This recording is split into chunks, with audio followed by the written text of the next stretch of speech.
દોસ્તો, જે કળિયુગમાં આપણે જીવી રહ્યા છીએ તેમાં 100 વર્ષથી વધારે જીવવું એ કોઈ ચમત્કારથી ઓછું માનવામાં નથી આવતું.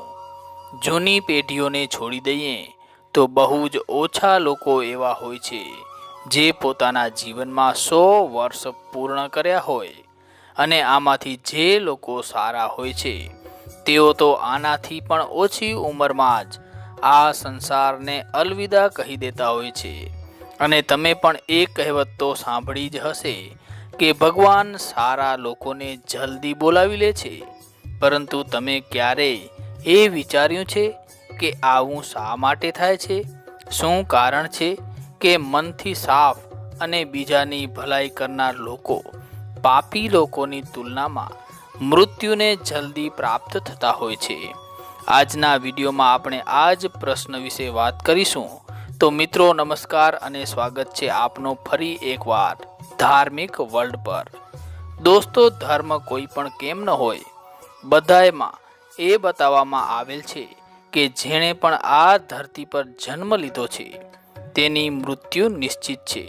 અને જો સનાતન ધર્મની વાત કરીએ તો તેની એક માન્યતા અનુસાર બાળકના જન્મની 6ઠ્ઠી રાત્રિના જ તેની કિસ્મત લખાઈ જતી હોય છે, જેમાં તે બાળકના આવવાવાળા કાલ જેમ કે વિવાહ, અભ્યાસ, નોકરી, ત્યાં સુધી કે મૃત્યુનો સમય પણ સામેલ હોય છે. અને એ ફક્ત ભગવાન જ જાણતા હોય છે કે કયા વ્યક્તિની મૃત્યુ ક્યારે થશે. અને સારા લોકોના આ સંસારમાંથી જવા પાછળ આમ તો ઘણા કારણો છે, જેમાંથી સૌ પ્રથમ કારણને સમજવા માટે તમારે પહેલા જન્મનો રહસ્ય સમજવું પડશે. તમે તો જાણો જ છો કે વ્યક્તિ આ મૃત્યુલોકમાં જે પણ કર્મ કરે છે તે કર્મનો હિસાબ મૃત્યુ બાદ તેને ઉપર યમરાજને આપવો પડે છે. જો તેના પાપોનો પલડો ભારી હોય છે તો તેને નર્કમાં યાતનાઓ ભોગવવી પડતી હોય છે, અને જો પુણ્યનો પલડો ભારી હોય તો તેને સ્વર્ગનો સુખ મળે છે. અને આ ચક્ર કેટલાય યુગો સુધી ચાલતો રહે છે, જ્યાં સુધી તેને મોક્ષની પ્રાપ્તિ થતી નથી. આ મૃત્યુલોકમાં દરેક જણ પોતાના કર્મોની સજા જ ભોગવવા માટે આવે છે. કોઈ આત્મા મનુષ્ય બને છે તો કોઈ જાનવર. તે કયા શરીરમાં પ્રવેશ કરશે તે તેના સંચિત કર્મોના આધાર પર જ નક્કી થાય છે. આ સિવાય તેને જન્મ આપવાવાળા માતા પિતાના ગુણ પણ તેની અંદર આવે છે. ત્યારબાદ તે જે કર્મ કરશે તેના હિસાબથી તેને પુણ્યાત્મા કે પછી દુરાત્મા કહેવામાં આવે છે. આ પુણ્ય તમારા મૃત્યુની તારીખને પણ બદલી દેતા હોય છે.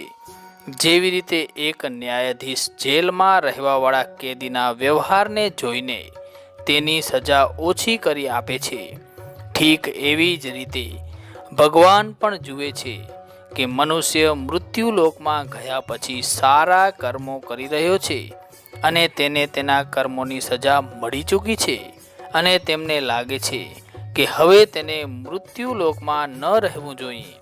ત્યારે તેઓ તેને બોલાવી લેતા હોય છે, કેમ કે ભગવાનના દંડ વિધાન અનુસાર કોઈ પણ વ્યક્તિને તેના કર્મોની સજા તેટલી જ આપવામાં આવશે જેટલું નિયમને અનુરૂપ હોય. અને દંડ વિધાનની જવાબદારી સંભાળવાવાળા શનિદેવની કૃપાથી તો સ્વયં ભોલેનાથ પણ નથી બચી શક્યા, તો પછી મનુષ્યની તો શું વાત છે. આ સિવાય બીજો એક કારણ એ પણ છે કે સારા લોકો નાની ઉંમરમાં જ તે સર્વે સિદ્ધિઓ હાંસિલ કરી લેતા હોય છે, જેના માટે તેમને ધરતી ઉપર મોકલવામાં આવેલ હોય છે. હિન્દુ ધર્મમાં માન્યતા છે કે ભગવાન દરેક સારા મનુષ્યને કોઈને કોઈ ઉદ્દેશ્યની સાથે જ આ મૃત્યુલોકમાં મોકલાવે છે, અને ભગવાનનો પોતાનો અવતાર પણ તે જ ઉદ્દેશ્યોમાં સામેલ હોય છે. એટલા માટે જ્યારે તે ઉદ્દેશ્યો જલ્દી પૂરા થઈ જતા હોય છે ત્યારે ભગવાન તેઓને પાછા બોલાવી લેતા હોય છે. અર્થાત સારા માણસોની મૃત્યુ તેમના સારા કર્મો ઉપર જ નિર્ભર કરે છે. આ સિવાય એવું પણ કહેવાય છે કે જે લોકો એવું કહે છે કે મૃત્યુ બાદ મનુષ્ય ખાલી હાથ જાય છે, તે લોકોને એ જાણી લેવું જોઈએ કે 3 ચીજો એવી છે જે મૃત્યુ બાદ પણ તેની સાથે જતી હોય છે, જેમાંથી એક છે સંચિત કર્મ, બીજી છે સ્મૃતિ અને ત્રીજી છે જાગૃતિ. એટલા માટે એવું ન કહેવાય કે આપણે ખાલી હાથ આવ્યા હતા અને ખાલી હાથ જશું. મિત્રો, પુરાણોમાં કહેવામાં આવેલ છે કે જીવનનો અંત નથી થતો, અર્થાત આત્માનો અંત નથી થતો. આત્માના કારણે જ આપણી અંદર જીવન છે, અન્યથા આપણે કેવળ એક ઢાંચો જ છીએ અને આ ઢાંચો 5 તત્વ આકાશ, જળ, અગ્નિ, વાયુ અને પૃથ્વીથી બનેલ છે.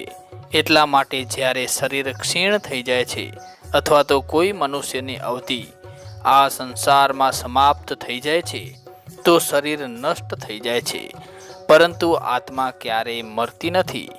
એટલા માટે જ કહેવાય છે ને કે શરીર નશ્વર છે અને આત્મા અમર છે.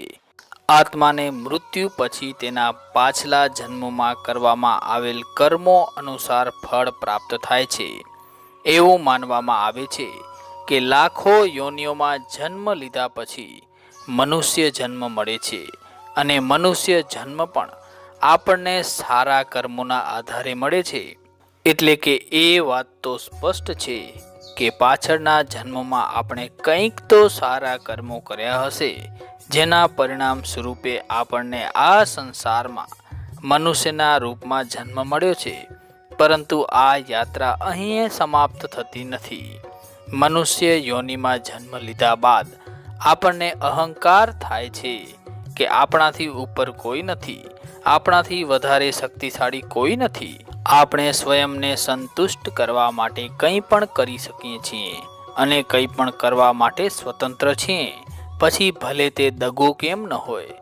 સ્વયં પર ઘમંડ કે અહંકાર અથવા તો બીજાઓ પ્રત્યે ખરાબ ભાવના, બસ અહીંથી જ મનુષ્ય પોતાના ખરાબ કર્મોનો ખાતો બનાવવાનું શરૂ કરી દે છે, એ વગર જાણે કે બ્રહ્માંડમાં ક્યાંક આપણા દરેક કર્મ, દરેક ગતિવિધિના લેખાજોખા તૈયાર કરવામાં આવી રહ્યા છે.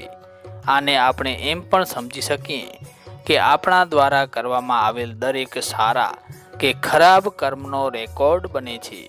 મનુષ્ય માયા અને અહંકારના પ્રભાવમાં એ ભૂલી જાય છે કે તેના દ્વારા કરવામાં આવેલ ખરાબ કર્મોથી તેની દુર્ગતિ નિશ્ચિત છે. મિત્રો, અમને આશા છે કે આપને આ માહિતી જરૂરથી પસંદ આવી હશે, માટે વિડીયોને લાઈક જરૂરથી કરજો અને કોમેન્ટમાં જય શ્રી કૃષ્ણ અવશ્ય લખજો. અને મિત્રો, ચેનલ ઉપર નવા હો અને હજુ સુધી ચેનલને સબસ્ક્રાઈબ ન કરી હોય તો સબસ્ક્રાઈબ અવશ્ય કરી નાખજો. ધન્યવાદ.